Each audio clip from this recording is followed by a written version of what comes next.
Good morning दोस्तों, कैसे हैं आप सब। उम्मीद करते हैं खुश होंगे। और चलिए आज हम फिर इलेक्ट्रोस्टैटिक्स का लेक्चर नंबर 2 लेके आए हुए हैं आप लोगों के लिए। हमने सबसे पहले सिलेबस देखा था, फिर लेक्चर 1 देखा था और उन्हीं को आगे बढ़ाते हुए आज हम लोग इलेक्ट्रोस्टैटिक्स का लेक्चर नंबर 2 देखेंगे। बहुत बच्चे का कमेंट था कि सर इंग्लिश मीडियम का भी वीडियो बनाइए, तो कुछ दिन के बाद हम लोगों का इंग्लिश मीडियम का भी वीडियो आएंगे। चलिए हम लोग थोड़ा सा डिस्कस कर लेते हैं पुराना क्लास में जो हम लोग पिछला क्लास में पढ़े थे उसके बारे में।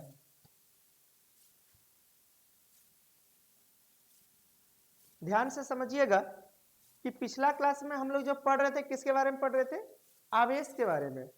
आवेश की अवस्थाएं पढ़ी थी कि कितनी कितनी अवस्थाएं हैं, आवेश के बारे में कौन कौन साइंटिस्ट क्या क्या सोच रहे थे और लास्ट में इसका डिटेल एक्सप्लेनेशन किसने दिया। तो चलिए थोड़ा सा हम पिछले क्लास को रिवीजन कराते हैं।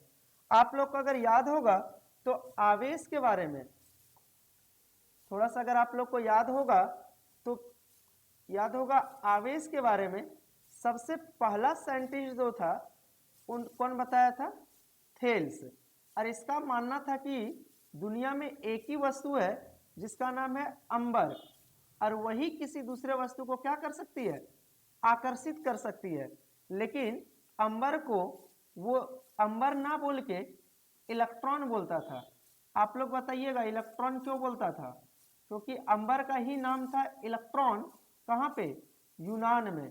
कहाँ पे बाबू, यूनान में। और थेल्स यूनान का ही साइंटिस्ट था, यूनान में भी कहाँ का, मिलेटस का। तो सबसे पहले हम लोग आवेश के बारे में ये समझे थे कि थेल्स की अवधारणा थी। तो आपसे कोई सवाल आता है एग्जाम में कि ऐसा कौन है जिसने पहली बार देखा था कि अंबर को जब उन्हीं वस्त्र में रगड़ा जाता है तो वो हल्की वस्तुओं को आकर्षित करने लगती है। तो आप तुरंत आंसर मार देंगे कौन चीज, थेल्स। जरा सा समझिए इसको गलत साबित किया था कौन, तो आप लोग को पता होगा इसको गलत साबित किया थेल्स को doctor Gilbert. Doctor Gilbert doctor Gilbert का कहना था कि दुनिया में बहुत वस्तु है अंबर के जैसा जो दूसरे वस्तु को क्या कर सकती है, आकर्षित कर सकती है। अंबर होना जरूरी नहीं है बल्कि उस पदार्थ में आवेश का होना जरूरी है। अगर किसी पदार्थ में आवेश आ गया तो वो किसी दूसरे पदार्थ को या दूसरे छोटे छोटे वस्तुओं को क्या कर सकती है, आकर्षित कर सकती है। और भी बताया था आवेश कैसे आएगा, तो रगड़ने से। रगड़ने से मतलब क्या, घर्षण से। क्या यही एक विधि है, नहीं, और भी बहुत विधियां हैं आवेश उत्पन्न करने के, उनके बारे में हम लोग बाद में बात करेंगे। फिलहाल आप ये समझिए कि डॉक्टर गिलबर्ट बोला कि दुनिया में बहुत ऐसे वस्तु हैं अंबर के जैसा ही जो दूसरे वस्तु को आकर्षित कर सकती है, बस उस वस्तु में क्या आ जाना चाहिए, आवेश। और आवेश कब आता है, रगड़ने से या घर्षण से। इन्हीं को डिटेल एक्सप्लेनेशन करते हुए हमारे एक साइंटिस्ट हुए जिसका नाम है बेंजामिन फ्रैंकलिन। एकदम शॉर्ट में रिवीजन करा रहे हैं, जोड़ने का कोशिश कर रहे हैं। बेंजामिन फ्रैंकलिन, इनका कहना था कि आवेश केवल आकर्षित नहीं प्रतिकर्षित भी कर सकती है। और आवेश दो नेचर का होता है, मतलब इन्होंने बताया था nature of charge. Nature of charge मतलब आवेश की प्रकृति। ध्यान से समझिएगा, आवेश की प्रकृति। आज का जो क्लास है वो बहुत वीवीआई क्लास है इस यूनिट के लिए, इलेक्ट्रोस्टैटिक्स के लिए। आज हम वो बात बताएंगे जो बहुत इंपॉर्टेंट है, बहुत इंपॉर्टेंट। ध्यान से देखिएगा। तो आवेश की प्रकृति के बारे में ये क्या बताया, आवेश दो प्रकार के होते हैं। एक का नाम रखा कौन आवेश, धन आवेश। एक का नाम दिया था वो ऋण आवेश। मतलब ध्यान से समझिएगा, इसको बोलते हैं पॉजिटिव और इसको क्या बोलेंगे, नेगेटिव। इसका मतलब है आवेश दो प्रकार के होते हैं, पॉजिटिव और नेगेटिव। हमने आपको यह भी बताया था कि अगर समान प्रकृति करे, समान प्रकृति मतलब प्लस प्लस रहे तो प्रतिकर्षण होगा, माइनस माइनस रहे तो प्रतिकर्षण होगा, और विपरीत प्रकृति का रहा तो आकर्षण होगा। जैसे एक प्लस रहा एक माइनस रहा तो वहां आकर्षण होगा। और ये आकर्षण या प्रतिकर्षण का गुण आता कैसे है? आवेश से। ये गुण आता कैसे है? आवेश से। और आवेश कैसे आता है? रगड़ने या घर्षण से। तो आज हम ये जानने का प्रयास करेंगे कि रगड़ने, दो वस्तु को अगर रगड़ते हैं, दो वस्तु को अगर रगड़ते हैं तो ऐसा क्या होता है कि उनमें आवेश आ जाता है, और आवेश कैसे आता है, ये सब बातें आज हम चर्चा करेंगे। और उनको समझने के लिए आपको थोड़ा सा समझना पड़ेगा केमिस्ट्री का नॉलेज। ध्यान से देखिए, हम लोग का टॉपिक है विद्युत आवेश का इलेक्ट्रॉनिक सिद्धांत। आप लोग केमिस्ट्री में पढ़े होंगे कि दुनिया में जितना भी वस्तु है वो सब परमाणु से मिलकर बना है। हर वस्तु, चाहे वो कलम हो, चाहे वो पंखा हो, चाहे वो रट हो, चाहे वो प्लास्टिक हो, चाहे वो किताब हो, कॉपी हो, बेंच हो, डेस्क हो, सब दुनिया का हर वस्तु परमाणु से मिलकर बना है। और आपको पता होगा परमाणु में क्या होता है? परमाणु में 3 कण होते हैं, इलेक्ट्रॉन, प्रोटॉन और न्यूट्रॉन। देख लीजिएगा, इलेक्ट्रॉन को ग्रीन कलर से है, न्यूट्रॉन ब्लू कलर से है, और प्रोटॉन जो हमारे रेड कलर से है। और आप लोगों को केमिस्ट्री में ये बताया गया होगा कि ये 2 कण, ध्यान से समझिएगा, सबसे इंपॉर्टेंट बात, अगर ये आप समझ गए तो आप बहुत आराम से समझ जाएंगे आगे का प्रोसेस, आवेश की खानदान समझ जाएंगे। ध्यान से समझिएगा मेरे प्यारे बच्चे, किसी भी परमाणु में 3 मौलिक कण होते हैं, 3 मौलिक कण होते हैं, याद रखिएगा। पहला प्रोटॉन, दूसरा न्यूट्रॉन और तीसरा इलेक्ट्रॉन। तीसरा इलेक्ट्रॉन।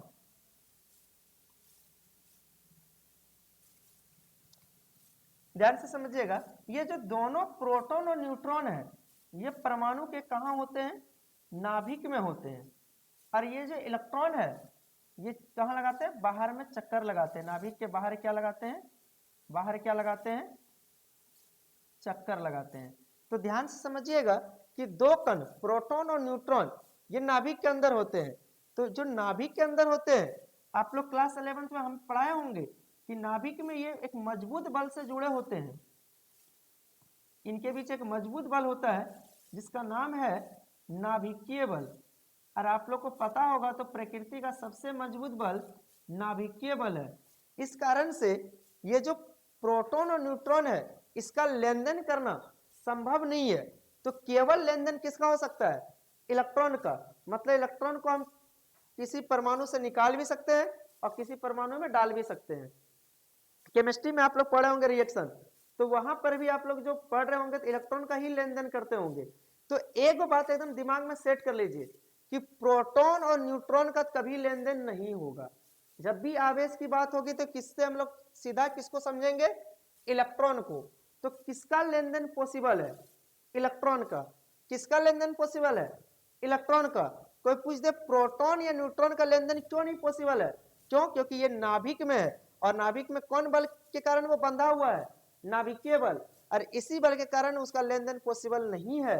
तो एक बात एकदम क्लियर हो गया कि परमाणु में केवल और केवल किसका लेन देन पॉसिबल है? इलेक्ट्रॉन का।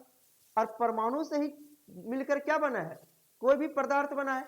यानी एक पदार्थ से अगर कुछ निकल सकता है तो कौन निकल सकता है? इलेक्ट्रॉन। एक पदार्थ में अगर कुछ आ सकता है तो क्या आ सकता है? इलेक्ट्रॉन। बोलिए यहां तक क्लियर है? एक बार देख लीजिए।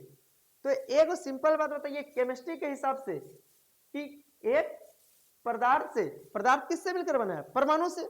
तो बहुत सारा परमाणु मिलकर पदार्थ बना है। तो पदार्थ में भी क्या है? इलेक्ट्रॉन, प्रोटॉन और न्यूट्रॉन। कोई भी पदार्थ हो, ये कलम हो, मार्कर हो, बोर्ड हो, कोई भी पदार्थ आप जो भी देखते हैं उस सब में इलेक्ट्रॉन, प्रोटॉन और न्यूट्रॉन मौजूद है। उस पदार्थ से हम केवल निकाल सकते हैं, क्या निकाल सकते हैं? इलेक्ट्रॉन। क्या निकाल सकते हैं? इलेक्ट्रॉन। डाल सकते हैं, क्या डाल सकते हैं? इलेक्ट्रॉन। तो एकदम ध्यान से समझिएगा। अगर ये समझ में आ गया तो एक बेसिक कॉन्सेप्ट और समझिएगा कि परमाणु के अंदर, देखिए ये परमाणु सिद्धांत आपको समझना पड़ेगा। इसके बिना आप आवेश समझने जाएंगे तो रटा रटाया चीज समझेंगे, क्लियर कॉन्सेप्ट नहीं होंगे। परमाणु के अंदर क्या होता है बाबू? ध्यान से रखिएगा, प्रोटॉन, फिर बोलिएगा इलेक्ट्रॉन, और तीसरा न्यूट्रॉन। दो बातें यहां सबसे इंपॉर्टेंट है कि कोई भी परमाणु से ही मिलकर क्या बना होता है, परमाणु से मिलकर क्या बना होता है बाबू, पदार्थ। क्या बना होता है, पदार्थ। गलत लिखा गया है, परमाणु से ही मिलकर क्या बना होता है, पदार्थ। अब ध्यान से समझिएगा कि कोई भी पदार्थ है किससे मिलकर बना है, परमाणु। उसके अंदर क्या है, प्रोटॉन, इलेक्ट्रॉन और न्यूट्रॉन। ध्यान से समझिएगा कि शुरू में ध्यान से रखिएगा, अगर ये कलम है, ये मार्कर है, तो इसमें परमाणु प्रोटॉन जितना होगा उतना ही इलेक्ट्रॉन होता है। मतलब प्रोटॉन, नंबर ऑफ प्रोटॉन और नंबर ऑफ इलेक्ट्रॉन बराबर होगा। अगर इसके अंदर 5 प्रोटॉन है तो इसके अंदर 5 इलेक्ट्रॉन भी होंगे। अगर इसके अंदर 10 प्रोटॉन है तो 10 इलेक्ट्रॉन भी होंगे। अगर 20 प्रोटॉन है तो 20 इलेक्ट्रॉन होंगे। यानी कि प्रारंभिक अवस्था में किसी भी पदार्थ या परमाणु में जितना प्रोटॉन होता है उतना ही इलेक्ट्रॉन होता है। यह बात अगर आपका क्लियर है तो बोलिएगा। और आपको यह भी पढ़ाया गया होगा, प्रोटॉन में कौन चार्ज होता है, पॉजिटिव। इलेक्ट्रॉन में कौन चार्ज होता है, नेगेटिव। केमिस्ट्री में पढ़े होंगे आप लोग, ध्यान से समझिएगा। प्रोटॉन, इसमें कौन चार्ज, पॉजिटिव। और ध्यान से बोलिएगा कितना चार्ज होता है, 1.6 इंटू 10⁻⁻19 कूलम। ये याद रखना है कि एक प्रोटॉन में कितना चार्ज होता है, 1.6 इंटू 10⁻⁻19 कूलम। और एक इलेक्ट्रॉन में कितना चार्ज होता है, -1.6 इंटू 10⁻⁻19 कूलम। इसका मतलब है कि जितना प्रोटॉन में होता है उतना ही चार्ज किस में होता है, इलेक्ट्रॉन में होता है। केवल प्रोटॉन प्लस में होता है और इलेक्ट्रॉन किस में होता है, माइनस में। अगर एक प्रोटॉन और एक इलेक्ट्रॉन को मिला दें और पूछें कितना टोटल चार्ज होगा, तो आप लोग देखिए तो एक प्रोटॉन एक इलेक्ट्रॉन को मिलाइएगा तो टोटल जो चार्ज हो जाएंगे वो देखिए प्लस और ये माइनस, वैल्यू सेम है, रिजल्ट कितना आएंगे, 0। और अभी हम थोड़ा देर पहले समझाए थे कि अगर कोई वस्तु है, मान लीजिए कि ये वाला, ध्यान से समझिएगा। अब हम लोग का कॉन्सेप्ट शुरू हो गया बाबू, ध्यान से समझिएगा, बड़ा इंपॉर्टेंट है। मान लीजिए कोई वस्तु ए है, तो ए के पास शुरू में जितना प्रोटॉन है उतना ही तो इलेक्ट्रॉन है। चलिए एक एग्जांपल ले लेते हैं।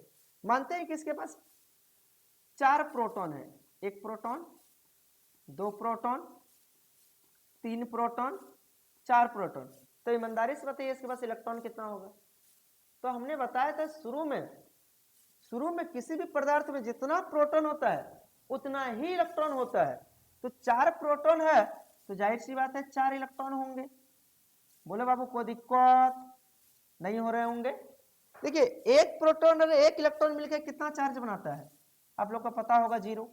एक प्रोटॉन एक इलेक्ट्रॉन मिलकर कितना चार्ज बनाता है, 0। एक प्रोटॉन एक इलेक्ट्रॉन मिलकर कितना चार्ज बनाता है, 0। एक प्रोटॉन एक इलेक्ट्रॉन मिलकर कितना चार्ज बनाता है, 0। तो बताइए इसके पास कोई फ्री है। इसका मतलब कि यहाँ जो चार्ज है वो टोटल कितना है, 0। इसलिए ए में कोई चार्ज अभी नहीं है। तो याद रखिएगा प्रारंभिक अवस्था में किसी भी पदार्थ में कोई चार्ज नहीं होता है। क्यों, क्योंकि उसके पास जितना प्रोटॉन है उतना ही क्या है, इलेक्ट्रॉन है। जरा यहां ध्यान से देखिए, एक प्रोटॉन में होता है 1.6 इंटू 10⁻⁻19 कूलम प्लस में, इलेक्ट्रॉन में होता है उतना ही चार्ज माइनस में। इसीलिए एक प्रोटॉन एक इलेक्ट्रॉन, एक प्रोटॉन एक इलेक्ट्रॉन को मिलाते हैं तब चार्ज कितना हो जाता है, 0। तो देखिए इसमें ऐसा क्या ए में 4 प्रोटॉन होगा, ऐसा नहीं है। हमने ऐसा माना है कि ए में कितना प्रोटॉन है, 4, तो इलेक्ट्रॉन भी कितना होगा, चार्ज 4 को होगा। ए में 4 प्रोटॉन है तो 4 इलेक्ट्रॉन है। तो देखिए ध्यान से, एक प्रोटॉन एक इलेक्ट्रॉन मिलकर कितना चार्ज बनाया, 0। ये दोनों मिलकर 0, ये दोनों मिलकर 0, ये दोनों मिलकर 0, टोटल चार्ज 0। लेकिन सोचिए अगर ए से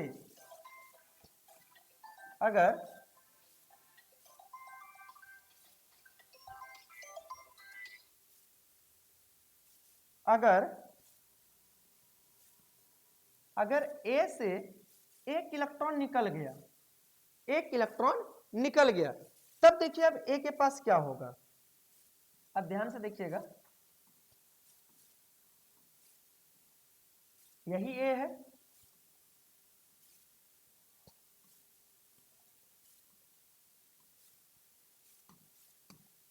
देखिए बाबू, अब बताइए ईमानदारी से, अब इलेक्ट्रॉन ही क्यों निकला, हम प्रोटॉन नहीं निकाल सकते हैं? तो याद रखिएगा, प्रोटॉन कभी निकलता नहीं है, प्रोटॉन का ना ले सकते हैं ना दे सकते हैं, केवल लेन देन कर सकते हैं इलेक्ट्रॉन का। अगर इसके जिंदगी से एक इलेक्ट्रॉन निकल गया तो बोलो प्रोटॉन अभी भी कितना है, 4 गो है। तो बाबू ध्यान से रखिए, प्रोटॉन 4, 1 2 3, अरे बाबू देखिए 4, लेकिन इलेक्ट्रॉन कितना है बोलिए, 1 2 3, इलेक्ट्रॉन के को बचा है अब 3, क्योंकि एक तो निकल गया। तो अब ध्यान से देखिए, एक प्रोटॉन एक इलेक्ट्रॉन मिलकर कितना चार्ज बनाया, 0, एक प्रोटॉन एक इलेक्ट्रॉन मिलकर 0, एक प्रोटॉन एक इलेक्ट्रॉन मिलकर 0, लेकिन क्या इसका तो गोतिया को कोई और लेके भाग गया, इसका नेगेटिव वाली अब इसके पास है नहीं, तब तो ये घोषित कर देगा कि भैया हम तो अकेले प्लस वाला है, मेरा क्या होगा, क्योंकि मेरा जोड़ीदार है ही नहीं कि हम 0 बनाए। तो बोलिएगा कौन अपना प्रभाव दिखाने लगेगा, क्या, पॉजिटिव। तो ध्यान से रखिएगा कि अब इस वस्तु पे जो चार्ज आ जाएगा वो क्या आ जाएगा, पॉजिटिव। अब हमको ए पर दिखने लगेगा पॉजिटिव चार्ज। तो देखिए आवेश कब आया, इलेक्ट्रॉन यहाँ ये क्या किया, निकाला। इलेक्ट्रॉन निकालने का मतलब क्या होता है, याद रखिएगा, इलेक्ट्रॉन का क्या किया, त्याग किया, मतलब इसमें इलेक्ट्रॉन की क्या आ गई, ए में कमी आ गई।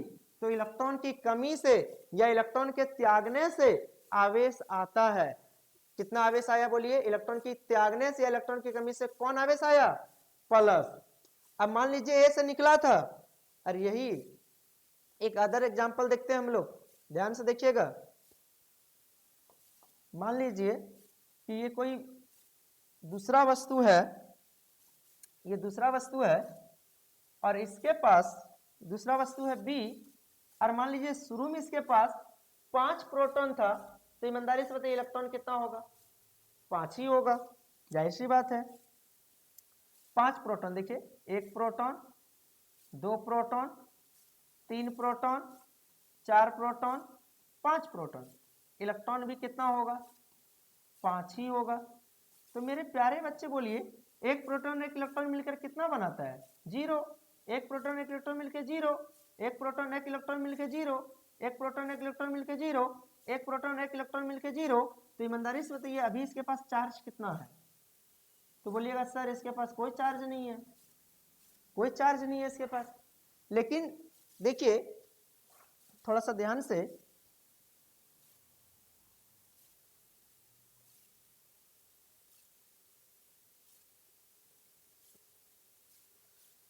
ध्यान से देखिएगा, ए से जो इलेक्ट्रॉन निकाले हैं, तो ए से जब इलेक्ट्रॉन निकाला, ए में इलेक्ट्रॉन की क्या हुई, कमी हुई, या ए इलेक्ट्रॉन का क्या कर दिया, त्याग कर दिया, ए पर कौन चार्ज आ गया, प्लस। और यही इलेक्ट्रॉन अगर हम बी में डाल दिए, बी में डाल दिए, तो बी इलेक्ट्रॉन को क्या कर लिया, ग्रहण कर लिया, मतलब इसमें इलेक्ट्रॉन अब बढ़ेगा कि घटेगा, तो भैया क्या हो जाएगी, इलेक्ट्रॉन की अधिकता हो जाएगी, इलेक्ट्रॉन की क्या हो जाएगी, इलेक्ट्रॉन की क्या हो जाएगी, अधिकता हो जाएगी। जैसे इलेक्ट्रॉन बढ़ा, क्या इलेक्ट्रॉन दिया अभी हम, एगो, देखिए प्रोटॉन में कोई चेंज आएगा क्या, प्रोटॉन 5 का 5 रहेगा, लेकिन पहले इसके पास इलेक्ट्रॉन 5 था, लेकिन एगो दे दिए, एक इलेक्ट्रॉन ग्रहण कर लिया, तो एक इलेक्ट्रॉन और आ गया इसके पास। लेकिन बोलिए इसका सेटिंग है, हाँ सेटिंग तो इसका है नहीं, तो ये अपना प्रभाव दिखाएगा, क्या प्रभाव दिखाएगा, नेगेटिव, मतलब बी में अब कौन चार्ज आ जाएगा, नेगेटिव। तो बोलिए पहले बी में कोई चार्ज था, लेकिन अब चार्ज है, क्यों आया अब, क्योंकि इसने इलेक्ट्रॉन को क्या कर लिया, ग्रहण कर लिया, इसमें इलेक्ट्रॉन क्या हो गया, बढ़ गया। तो बाबू एकदम क्लियर हुआ कि आवेश कब आएंगे, इलेक्ट्रॉन ग्रहण करने से या इलेक्ट्रॉन का त्याग करने से, दोनों कंडीशन में आएंगे। अगर कोई वस्तु इलेक्ट्रॉन का त्याग कर रहा है तो प्लस आएगा, अगर कोई वस्तु इलेक्ट्रॉन को ग्रहण कर रहा है तो उसमें माइनस, नेगेटिव आएगा। तो यहीं से हमारे बेंजामिन फ्रैंकलिन ने समझाया था, आवेश 2 प्रकार के होते हैं, एक पॉजिटिव और एक नेगेटिव। बोलिए उम्मीद करें क्लियर है, बोलो बाबू उम्मीद करें क्लियर है। तो अगर कोई वस्तु में प्रोटॉन और इलेक्ट्रॉन बराबर है तो उसमें कोई चार्ज नहीं होगा, और शुरू में कोई भी वस्तु में कोई चार्ज होता ही नहीं है क्योंकि प्रोटॉन इलेक्ट्रॉन बराबर होता है। लेकिन अगर हम रगड़ते हैं तो उससे इलेक्ट्रॉन निकल जाता है। जैसे मान लीजिए दो वस्तु को बाल में कलम को रगड़े, क्या होगा, या तो ध्यान से समझिएगा, ये बाल जो है इससे इलेक्ट्रॉन निकल जाएगा और किसमें आ जाएगा, प्लास्टिक के कलम में। तो बाल से निकला आया किसमें, प्लास्टिक के कलम में। तो बाल से निकला मतलब बाल क्या कर दिया, त्याग कर दिया इलेक्ट्रॉन का, तो बाल में कौन चार्ज आ जाएगा, पॉजिटिव। और ये प्लास्टिक का जो छड़ है, प्लास्टिक का जो छड़ है ये ग्रहण किया, इसलिए इसमें कौन चार्ज आ जाएगा, नेगेटिव। बात समझ में आ गया। तो इसलिए जब दो वस्तु को रगड़ते हैं तो एक वस्तु पॉजिटिव चार्ज हो जाता है, एक वस्तु नेगेटिव चार्ज हो जाता है, क्योंकि एक से इलेक्ट्रॉन निकलता है, एक इलेक्ट्रॉन त्याग करता है, तो दूसरा इलेक्ट्रॉन ग्रहण करता है। बात समझ में आई या नहीं आई, कोई डाउट होगा तो बताइएगा कमेंट में। मेरे प्यारे बच्चे ये बात उम्मीद करें, अगर समझ गए तो जवाब दीजिएगा।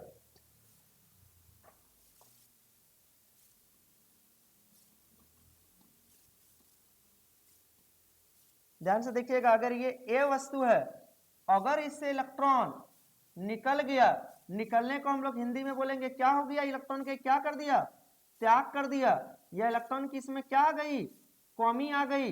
तो बोलिए ए कैसा होगा, ए अब कैसा चार्ज दिखाएगा, पॉजिटिव। मतलब कौन आयन होगा, ये धन आयन, मतलब ए क्या हो जाएगा, प्लस चार्ज हो जाएगा।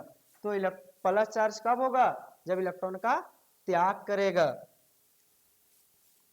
देखिएगा दूसरा, अगर वही इलेक्ट्रॉन,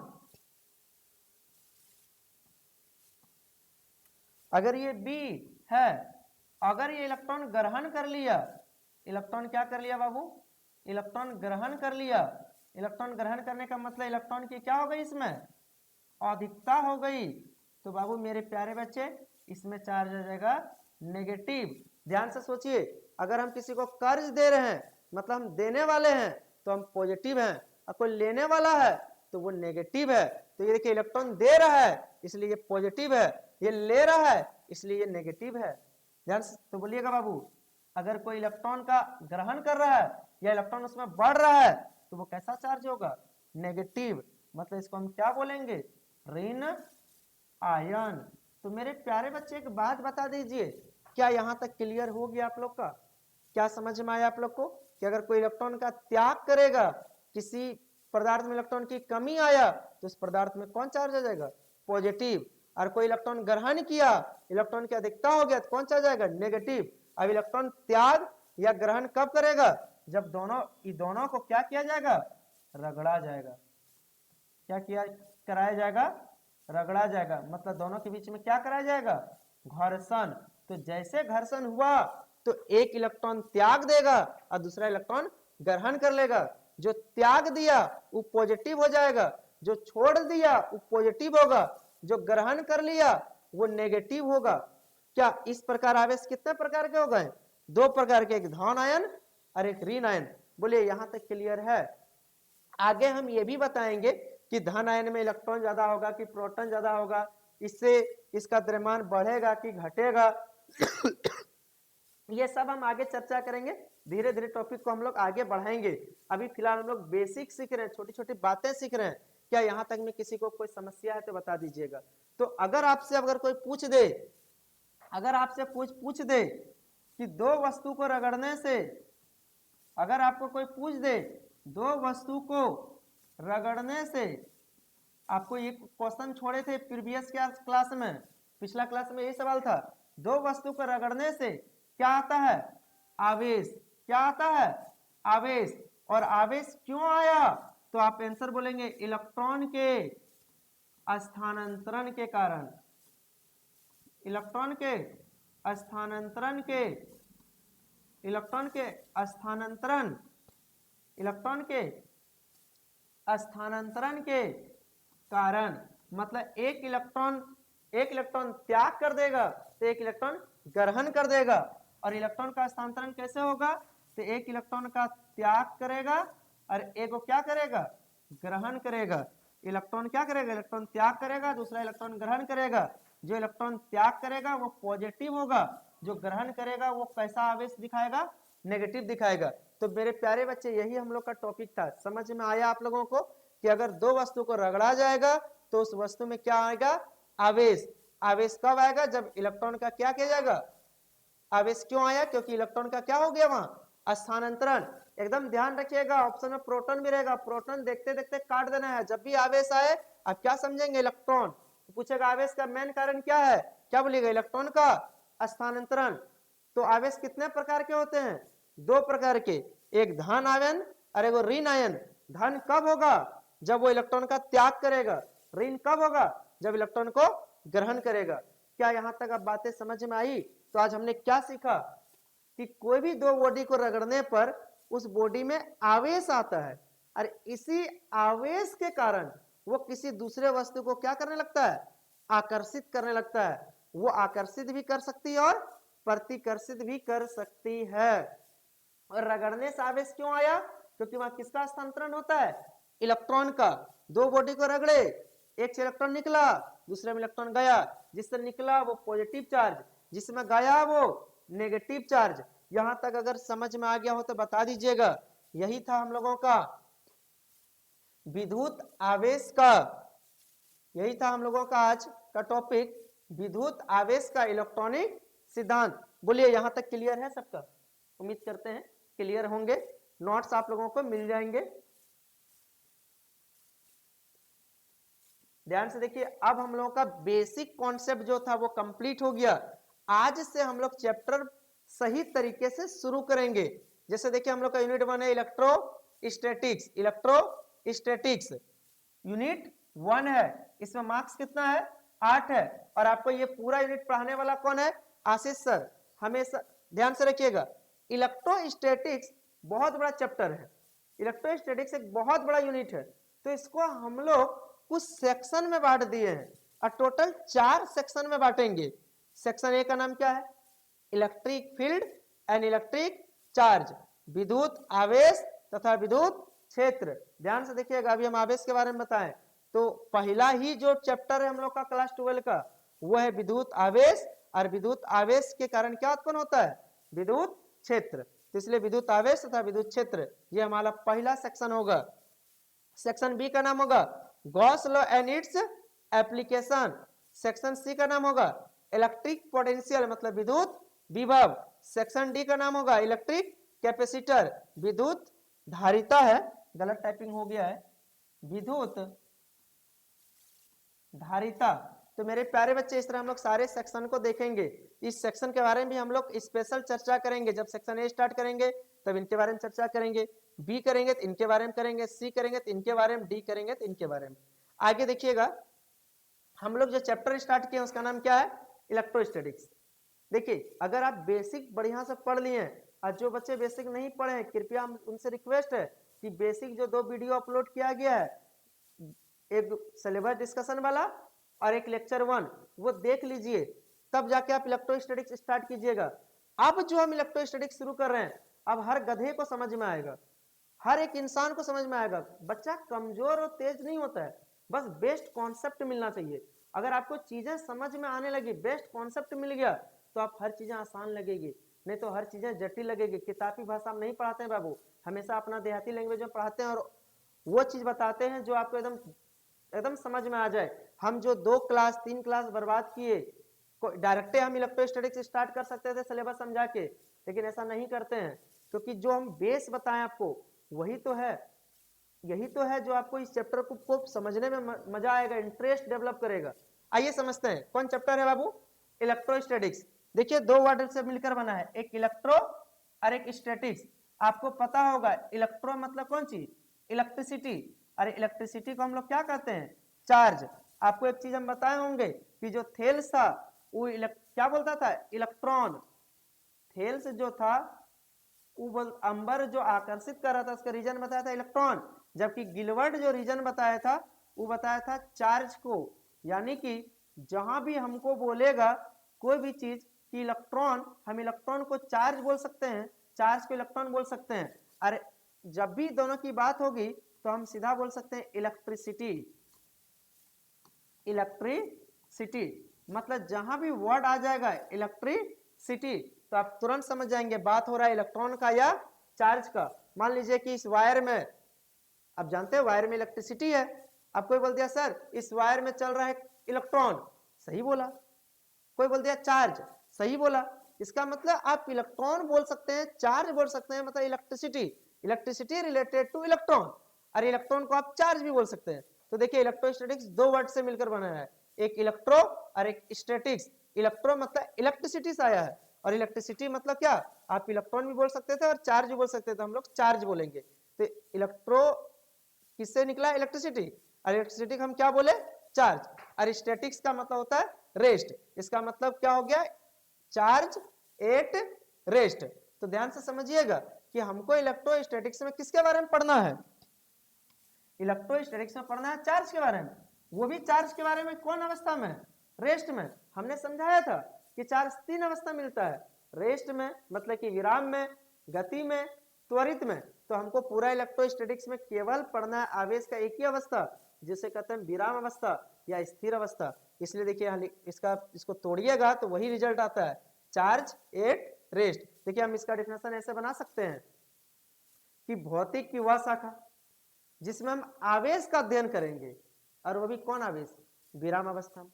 और आवेश को ही केमिस्ट्री वाले गुरुजी आयन बोलेंगे। ध्यान से समझिएगा, देखिए डेफिनेशन, भौतिक की वह शाखा जिसके अंतर्गत हम विराम अवस्था में उपस्थित आवेश या आयन के गुण का अध्ययन करते हैं उसे स्थिर वैद्युतिकी कहते हैं। ऐसा डिफिनेशन लिखिए, ऐसा जरूरी नहीं, आप अपने हिसाब से भी लिख सकते हैं कि देखिए स्थिर मतलब रुका हुआ, वैद्युतिकी का मतलब आवेश, मतलब भौतिक की वह शाखा या भौतिक का वह शाखा जिसमें हम रुका हुआ आवेश का अध्ययन करेंगे उसी को स्थिर वैद्युतिकी कहते हैं। और देखिए गोल्डन पॉइंट लिखा है, अगर कोई स्थिर आवेश है क्या उत्पन्न करेगा, विद्युत क्षेत्र। देखिए आवेश, देखिए ध्यान से समझिएगा, हम लोग पढ़ रहे हैं स्थिर आवेश तो कौन क्षेत्र का बात करेंगे, विद्युत क्षेत्र। फिर देखिए एक समान गतिशील आवेश, तो आपको पहले 2 दिन से पढ़ा रहे हैं, गतिशील आवेश क्या उत्पन्न करेगा, विद्युत क्षेत्र प्लस चुंबकीय क्षेत्र, मिला के क्या बोलेंगे, विद्युत चुंबकीय क्षेत्र। और एक अवस्था है त्वरित आवेश, त्वरित आवेश क्या उत्पन्न करेगा, विद्युत चुंबकीय तरंग। इसको VVI कर लीजिए, कोई भी बोर्ड के हैं, जेक बोर्ड या बिहार बोर्ड, ये VVI कर लीजिए। यहां से क्वेश्चन आते ही आते हैं, आपको इलेक्ट्रोस्टैटिक्स का डिफिनेशन नहीं पूछेंगे, ये ऑब्जेक्टिव पूछेंगे। और आजकल थोड़ा ट्रेंड बदल रहा है, आजकल थोड़ा सा ट्रेंड बदल रहा है, ध्यान से समझिएगा, आजकल थोड़ा सा ट्रेंड बदल रहा है। अगर आपको पूछ दिया गतिशील आवेश क्या ऊर्जा लेके जा सकता है तो आप बोलिएगा नहीं, लेकिन वही त्वरित आवेश है तो वो ऊर्जा एक स्थान से दूसरे स्थान लेके जा सकता है। ये नया क्वेश्चन हमने ऐड किया है। तो कैसा लगा आपको ये सेशन, और आगे हम लोग आगे देखिएगा, हम लोग का सेक्शन ए है विद्युत आवेश तथा विद्युत क्षेत्र। मतलब कि आज हम लोगों ने चैप्टर इलेक्ट्रोस्टैटिक्स का शुभारंभ कर दिया है और हम लोग पूरा चैप्टर को इसी तरह पढ़ेंगे। अगर अच्छा लग रहा होगा सेशन, लाइक शेयर सब्सक्राइब कर दीजिए, अपने दोस्तों को शेयर कर दीजिए, इसी समय मोटिवेट मिलता है। आप लोग लाइक कर दीजिए। चलिए अब हम लोग मिलेंगे अगले क्लास में, और हम लोग क्या स्टार्ट करेंगे, सेक्शन ए विद्युत आवेश तथा विद्युत क्षेत्र। आज हम विद्युत आवेश का बेसिक ज्ञान दिए हैं, डिटेल ज्ञान हम लोग अगली क्लास में देखेंगे। धन्यवाद।